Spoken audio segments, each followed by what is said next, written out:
Sa kasing-kasing sa Davao del Sur, anang usa ka lungsod nga nagbarog isip simbolo sa paglaom, panaghiusa ug padayon nga kalambuan.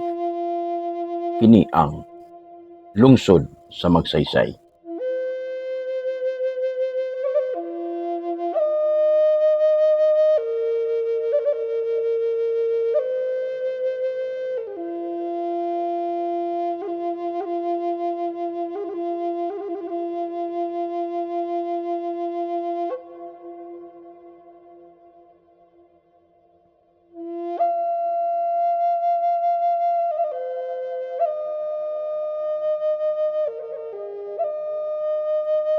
Usa ka dapit din ang katahom sa kinayahan ug ang kusog sa katawhan naghiusa aron matukod ang mas hayag nga kaugmaon.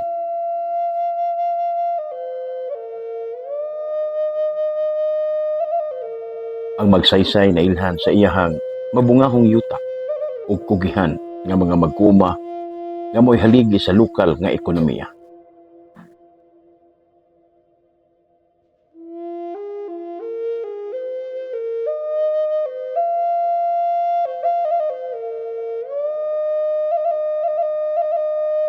Gikan sa mga umahan, ngadto sa mga merkado, makita ang paningkamot sa katawhan nga nagdala sa kalambuan sa matag panimalay.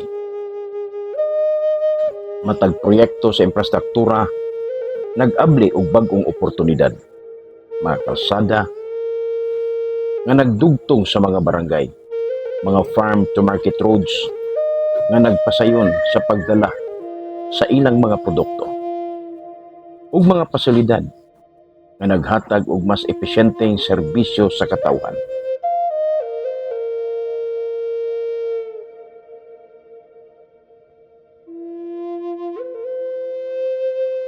Nagpadayag usab ang suporta sa edukasyon aron masiguro nga ang kabatan-unan adunay lig-on nga pundasyon alang sa ilang kaugmaon. Ang edukasyon nagpabiling usa sa mga prioridad sa lokal nga pagamahanan.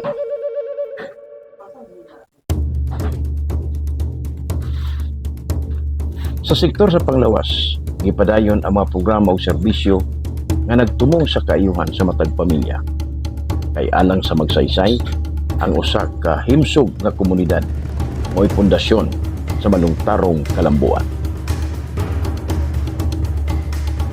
Ang tinuod nga kusog sa Magsaysay makita sa panaghiusa sa katawhan. Sa matag kalihukan, programa o proyekto, ang kooperasyon o partisipasyon sa komunidad mao ang nagpalig-on sa lungsod. Gawa sa kalambuan, ipanghambog usab sa Magsaysay ang natural nga katahom ni mga kabukiran sa paog talan-awon nga naghatag og kalinaw ug inspirasyon sa mga bisita.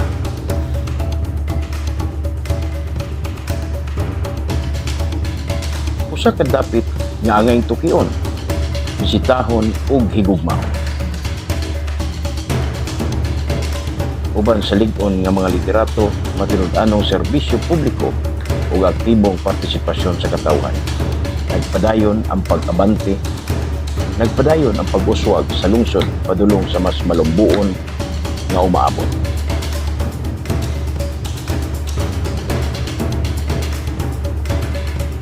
Magsaysay, Davao del Sur, usa ka lungsod nga nagpadayon sa paglambo, usa ka komunidad nga nagkayusa, usa ka kaugmaon nga puno sa paglaom.